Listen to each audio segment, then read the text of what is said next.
हमने विधानसभा के अंदर मांग उठाई थी कि जो TRE-1 है जिसका रिजल्ट जारी हुआ है उसमें सप्लीमेंट्री रिजल्ट सरकार को देना चाहिए, क्योंकि विभाग कोई भी बहाली निकालती है तो विभाग की जिम्मेदारी है कि उस बहाली को पूरा किया जाए। जितने सीट पे आपने बहाली निकाली है उतने सीटों को पूरा किया जाए। विधानसभा के अंदर हमको लिखित में जवाब मिला कि जो एलिजिबल लोग नहीं होंगे या जिनका रिजल्ट कई जगह पे आया होगा उन तमाम लोगों को हम लोग उन तमाम सीटों पर हम लोग सप्लीमेंट्री रिजल्ट देंगे। लेकिन हम देख रहे हैं कि कल जो अखबार के माध्यम से सामने आया, ये सप्लीमेंट्री रिजल्ट जरूर दे रहे हैं लेकिन मात्र 4700 पदों पर ही दे रहे हैं, जबकि हकीकत क्या है कि 1,10,000 की जो बहाली थी उसमें मात्र 90,000 छात्रों ने ज्वाइन किया। उसके बाद कई सारे स्टूडेंट्स ऐसे थे, कई सारे परीक्षार्थी ऐसे थे जिनका डॉक्यूमेंट में कमी पाया गया और वहां के जिला शिक्षा पदाधिकारी ने एक सर्कुलर जारी करके कई छात्रों को बहाल किया। तो इन तमाम पदों को जो अनएलिजिबल हो गए और जो कई जगह ज्वाइनिंग किए थे, इन सबको जोड़ करके जब देने का बात शिक्षा विभाग ने कहा, माननीय शिक्षा मंत्री जी के माध्यम से हमें जवाब मिला, लेकिन जब हम दोबारा से संपर्क उनसे कर रहे हैं तो उनका कहना है कि अपर मुख्य सचिव तैयार नहीं हो रहे। तो मतलब विधानसभा के अंदर जो जवाब शिक्षा विभाग के माननीय मंत्री दे रहे हैं उसको लागू करने के लिए भी अपर मुख्य सचिव अगर तैयार नहीं होंगे, हमारी सीधी मांग थी कि इस समय कम से कम 20,000 सीटों पर सप्लीमेंट्री रिजल्ट चाहिए। वैसे स्टूडेंट्स, वैसे अभ्यर्थी जो मिनिमम एलिजिबिलिटी क्राइटेरिया को क्रॉस कर चुके हैं, कुछ नंबर से जो मेरिट में पहले मेरिट में नहीं आए थे, उनको तत्काल सरकार सेकेंड लिस्ट जारी करके ले। तो जहां 20,000 की बात थी वहां मात्र 4700 सीटों पर बहाली आ रही है। तो ऐसे कई सारे आदेश हो रहे हैं जहां पे शिक्षा मंत्री की बात शिक्षा विभाग के अपर मुख्य सचिव भी नहीं सुन रहे हैं। संदीप जी, क्या लगता है कि मुख्यमंत्री जी के इशारे पर सब कुछ हो रहा है? क्योंकि आप सोचिए कि अपर मुख्य सचिव जो है वो इतने बड़े बड़े फैसले ले रहे हैं, शिक्षा मंत्री की बात नहीं मान रहे हैं, तो सब तो मिला होगा। वो इंजेटिव भी कह चुकी है कि वो नहीं कर रहे हैं, मुख्यमंत्री नीतीश कुमार के संज्ञान में देकर ही कोई कदम आगे बढ़ा। निश्चित तौर से देखिए, इसमें सबसे बड़ी जिम्मेदारी तो माननीय मुख्यमंत्री महोदय की बनती है, क्योंकि अल्टीमेटली कोई भी फैसला होगा तो वो कैबिनेट से ही, कैबिनेट के माध्यम से होगा और कैबिनेट के जो हेड होते हैं वो माननीय मुख्यमंत्री होते हैं।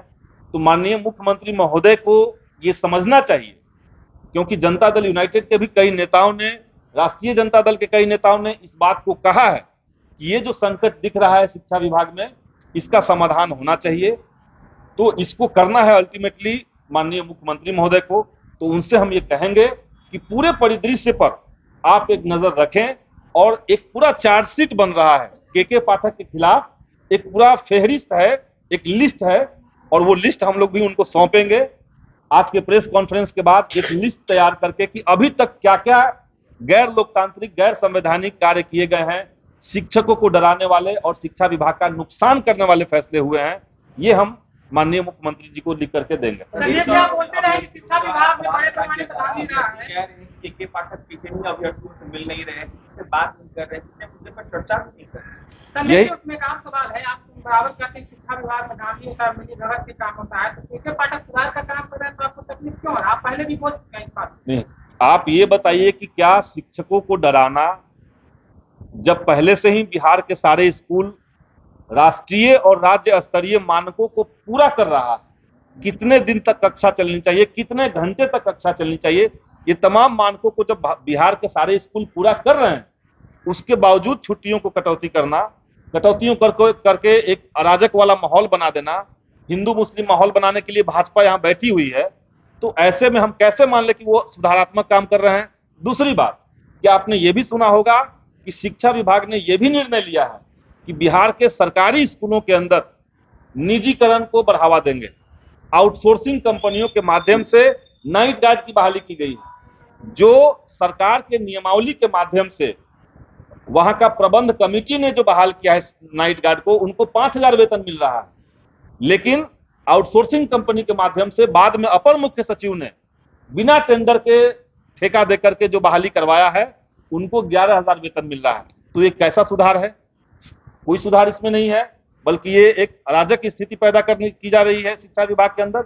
उसी तरीके से कंप्यूटर ऑपरेटर जो पहले काम कर रहे थे उनका वेतन और जो आउटसोर्सिंग कंपनी से आए हैं उनका वेतन, तो वेतनों में असंगति है, पारदर्शिता की कमी है और बड़े पैमाने पर आउटसोर्सिंग कंपनियों के माध्यम से भ्रष्टाचार को स्थापित किया जा रहा है शिक्षा विभाग के अंदर। संदीप जी, आपने कहा कि असंवैधानिक तरीके से के पाठक ने काम हिसाब से आपने लिस्ट बनाया है, वही नीतीश कुमार जो है गांधी मैदान में उनका बड़ाई करते हैं, तो क्या आप मानते हैं कि नीतीश कुमार असंवैधानिक काम करने वालों का सपोर्ट कर रहे हैं? देखिए, पूरा उनका जो भी कृत्य है, जो फरमान है, मैं कह रहा हूं कि क्या कोई भी व्यक्ति, माननीय मुख्यमंत्री को छोड़ दीजिए, क्या कोई भी व्यक्ति उस आदमी का तारीफ कर सकता है इस बात के लिए कि वो स्कूल में जाकर के किसी टीचर को गाली दे रहे हैं, किसी पदाधिकारी को अबे तबे कर रहे हैं, किसी टीचर को बॉडी शेमिंग कर रहे हैं मोटा कह करके?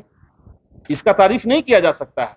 उसी तरीके से स्कूलों में बिना कोई टेंडर करवाए आपने आउटसोर्सिंग कंपनियों को ठेका दे दिया।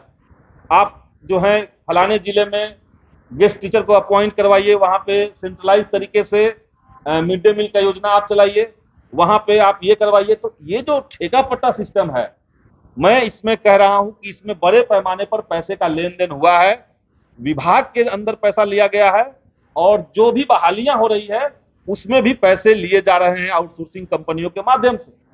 तो इसकी तारीफ अगर कोई कर सकता है तो करके देखें। नीतीश कुमार कर रहे हैं तो क्या करें? इस पॉइंट पे तारीफ नहीं कर रहे होंगे। एक परसेप्शन ये बनाने की कोशिश हुई है, ये हम मानते हैं, एक परसेप्शन ये बनाने की कोशिश हुई है कि जब से के पाठक आए हैं तब से स्कूलों का व्यवस्था जो है वो ठीक हुआ है। तो उसमें कुछ पॉइंट हम मानते हैं कि कुछ पॉइंट सुधार हुए हैं, जैसे शिक्षकों की उपस्थिति। हम लोग पहले से ही कह रहे थे कि टीचर्स का जो स्कूलों में उपस्थिति है वो ठीक तरीके से